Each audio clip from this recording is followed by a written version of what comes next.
Assalamualaikum warahmatullahi wabarakatuh. Alhamdulillahi wa kafa. Wassalatu wassalamu ala habibil mustafa wa ala alihi wa ashabi alituka wal wafa. Subhanaka la ilma lana illa ma 'allamtana innaka antal alimul hakim. Allahumma aftah lana futuhal arifin ya Allah waj'al amalana khalisatan li wajhikal karim. Warhamna ya arhamar rahimin rahmatan min indik rahmatan tuni bi rahmatika amma siwak amma ba'd. Di video kali ini kita akan melanjutkan ngaji kitab Riyadul Badi'ah, kitab yang menjelaskan tentang ilmu fikih madzhab Imam Syafi'i karangan Syekh Muhammad bin Sulaiman Hasbullah. Langsung saja kita mulai nggih. Bismillahirrahmanirrahim. Qala musannifu rahimallahu taala wa nafa'na bihi wa bi ulumi fid dharaini amin amin ya rabbal alamin. Kitabul haji wal umrati. Ai hada utawi iki iku kitab kang jelasake haji wal umrati lan umrah. Kita masuk ke pembahasan haji sama umrah. La yajibu ora wajib kulun apa saben-saben suwiji minhuma saking haji wal umrah bi asli syar'i kelawan asal syariat. Ilamarotan kejebos ing saambalan fil umri ing dalam saumur. Hatta lawir tada sehingga lamun murtad sapa wong ba'da fi'lihi ma ing dalam sawise nglakoni haji karo umrah. Suma'ada nuli keri-keri bali sapa wong ilal Islam marang mlebu agama Islam ya lam tajib mongko ora wajib i'adaduhuma apa baleni haji karo umrah. Masing-masing dari haji umrah itu tidak wajib menurut asal syariat kecuali cuma satu kali seumur hidup. Jadi haji sama umrah itu kewajibannya cuma satu kali seumur hidup. Bahkan andaikan orang tersebut murtad setelah melakukan haji sama umrah kemudian masuk Islam lagi, maka tidak wajib untuk mengulangi haji sama umrahnya. Contoh, katakanlah Tono niku orang muslim yang sudah melakukan haji sama umroh. Setelah dia melakukan haji umroh niku murtad selama 10 tahun. Setelah itu kembali lagi masuk Islam, dia tidak wajib mengulangi untuk melakukan haji sama umrohnya lagi. Dari sini bisa difahami. Jadi ini menegaskan bahwasanya kewajiban melaksanakan haji sama umroh niku satu kali seumur hidup. Tapi ketika orang tersebut mampu dan memenuhi syarat-syarat wajibnya melakukan haji sama umroh, terus dia ingin melakukan terus menerus ya nggak masalah.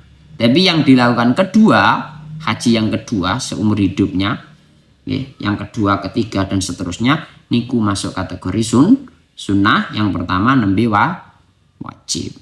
Kalau masuk sunnah ya konsep sunnah bagaimana? Ketika kamu melakukan mendapatkan pahala, ketika tidak nggih mboten masalah. Wa syurutu wujubiha utawi biro-biro syarat wajib haji al umrah. Syarat wajib melakukan haji sama umrah. Iku al-Islam iku Islam wal bulugh lan iku balik wal aql lan iku duweni akal. Wal khuriyatu lan iku merdeka wal istita'atu lan mampu. Syarat wajib melakukan haji umrah yang pertama adalah Islam. Orang tersebut Islam. Jadi nek mboten muslim nggih mboten wajib. Balik kalau anak kecil nggih mboten wajib nggih. Lawan dari balik nggih yakni sobi atau masih orang yang belum balik. Wala aqlu lan duweni akal, orang yang mempunyai akal. Jadi kalau zawalul akli atau hilang akal sebab junun dan lain sebagainya nggih mboten wajib melakukan haji ataupun umrah. Selanjutnya khuriyah merdeka, budak enggak wajib. Terus yang terakhir istitoah mampu melaksanakan haji sama umrah. Sekarang kategori mampu itu bagaimana? Wasartuha utawi syarate istitoah iku ayakuna iku arbiyen to ana asasu sapa awaan. Qadiran iku mampu ala jamil muani ing atase sekabehane pira-pira ongkos, pira-pira biaya. Alati mu'an yakta juga butuh sapa sahas ha ing alati linafsihi kanggo awak dhewe ne sahas. Walati lan mampu ing atase sekabehane pira-pira ongkos yat roku kang ninggal sapa sahas ha ing alati liyalihi kanggo pira-pira keluargane sahas wa atsbaihi lan pira-pira pengikute sahas min khurujihi awit saking metune sahas mimbaladihi saking daerahe sahas hatta yarji'a sehingga bali sapa sahas ilahi marang balad. Kategori orang tersebut dikategorikan istitoah, kategori apa? Mampu. Seseorang mampu memenuhi segala sesuatu kebutuhan ataupun ongkos yang ia butuhkan untuk dirinya sendiri selama menunaikan haji sama umroh. Dan ongkos untuk keluarga serta pengikut-pengikutnya yang ia tinggalkan, mulai dari ia pergi untuk melakukan haji sampai ia kembali lagi ke daerahnya masing-masing atau ke rumahnya. Artinya semuanya itu harus dipenuhi. Jadi bahasan ongkos, biaya yang harus ia penuhi agar kategori istitoah meliputi uang saku untuk kebutuhannya pribadi mulai dari pergi sampai kembali, dan biaya keperluan untuk orang-orang yang ia tinggalkan meliputi keluarga atau pengikut-pengikutnya, dan itu harus terpenuhi juga dimulai dari dia pergi untuk melakukan haji sampai pulang lagi kembali ke daerahnya atau ke rumahnya. Jadi enggak cukup ongkos untuk dia pribadi, nggih. Semisal di sini dia melakukan haji untuk keperluan pribadi membutuhkan uang sekitar 100 juta. Semisal nih nggih, contoh tok ben gampang. Keperluan haji untuk dirinya sendiri mulai dari dia berangkat sampai pulang 100. Terus untuk keluarganya dan orang-orang yang ia tanggung sampai mulai dia pulang sama pergi nggih 100. Jadi ketika mampu untuk ongkos dia memerlukan 200. Jadi itu harus dipenuhi. Kalau tidak nggih mboten mampu atau mboten wajib malian. Soalnya istitoahnya belum terpenuhi. Jadi untuk masalah kategori istitoah itu berbeda-beda menurut kondisi orang-orang masing-masing. Paham nggih dari sini?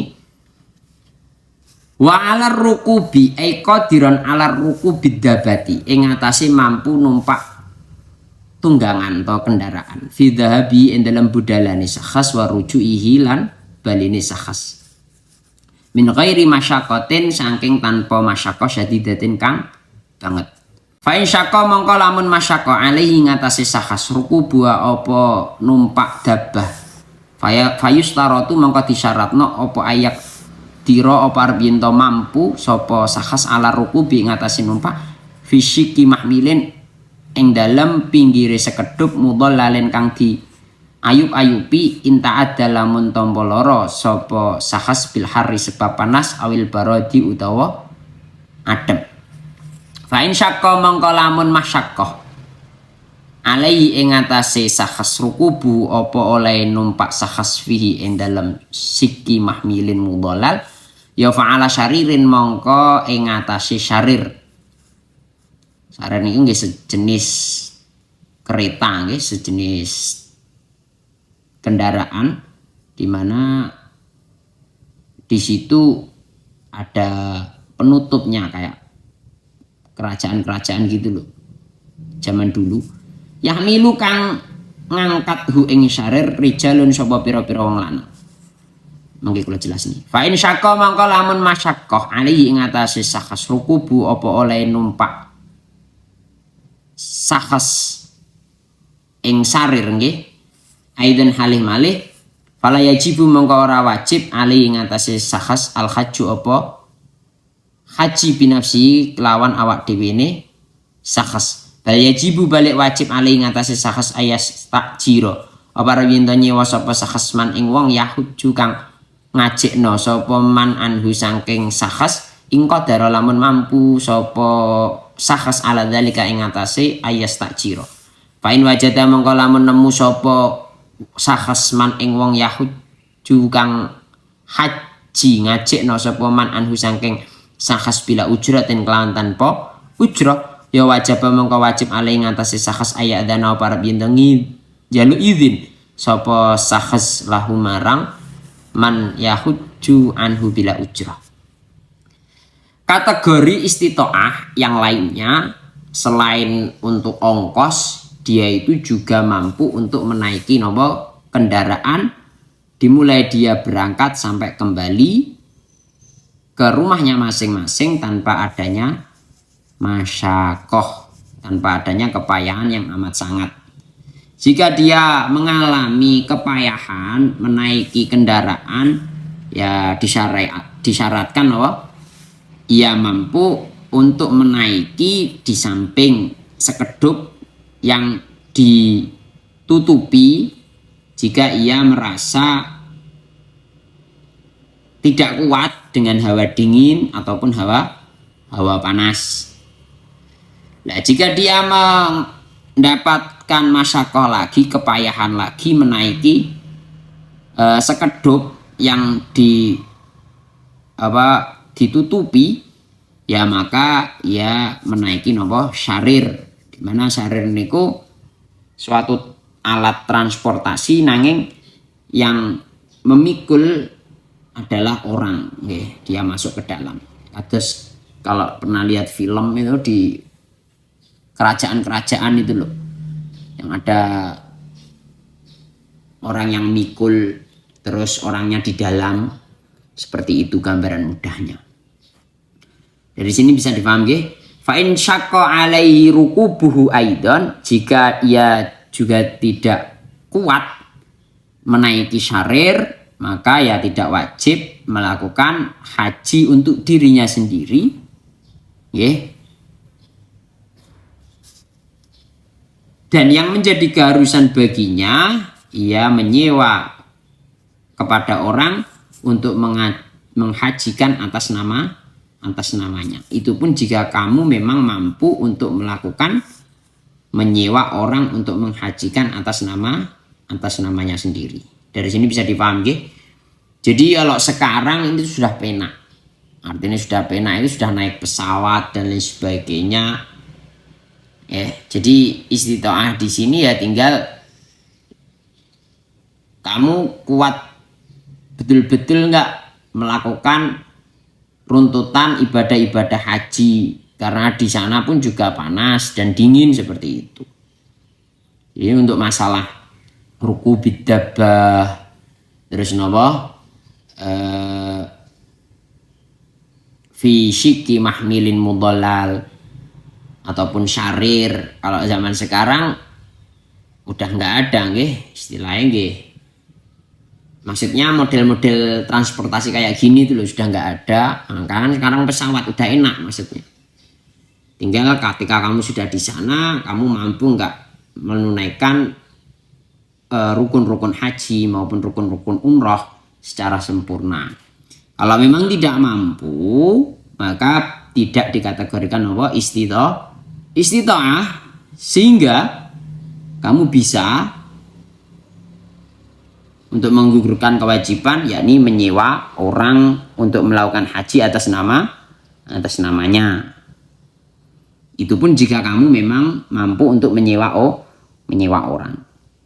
Seperti itu. Jika kamu menemukan orang yang mau menghajikan atas namamu tanpa adanya upah sama sekali, sukarelawan, ya kamu wajib meminta izin, meminta ridhonya agar orang tersebut mau menghajikan atas namanya. Artinya orang tersebut melakukan haji secara cuma-cuma, melakukan haji ini atas nama orang tadi, orang yang tidak mampu melakukan haji, seperti itu. Dari sini bisa difahami itu kategori istitoah. Walhasil kesimpulan cakupan istitoah itu ada dua nggih. Yang pertama ongkos, cakupan ongkos ini untuk dirinya sendiri beserta keluarga-keluarga serta pengikut-pengikutnya yang ia tinggalkan harus terpenuhi semua, mulai dari dia berangkat sampai kembali lagi. Terus dia juga mampu menaiki kendaraan. Kalau di sini ditafsil atau diperinci, kalau tidak mampu menaiki kendaraan tanpa adanya masyaqqah syadidah, kepayahan yang amat sangat. Jika dia mengalami masyakoh, ya naik sekedup. Sekedup itu tempat duduk dari kayu yang dipasang di punggung unta. Terus biasanya ada mudolal, ada penutup biar tidak panas ataupun biar tidak dingin. Jika tidak mampu, ya naiki nopo sarir yang diangkut atau ditopang oleh orang-orang. Jika tidak mampu menaiki sarir, ada masyakohnya, ya tidak wajib melakukan haji karena tidak memenuhi syarat istitoah. Dari sini bisa dipahami. Kalau tidak mampu untuk dirinya sendiri, dia wajib meminta orang atau menyewa orang untuk menghajikan atas nama dirinya. Itu pun juga jika dia mampu untuk menyewa orang untuk menghajikan atas nama dirinya. Ketika dia menemukan orang yang sukarelawan, maka wajib baginya untuk meminta izin agar dia ridho mau melakukan haji secara cuma-cuma atas nama dirinya. Waman mata wallahu a'lam bishawab. Semoga bermanfaat. Wassalamualaikum warahmatullahi wabarakatuh.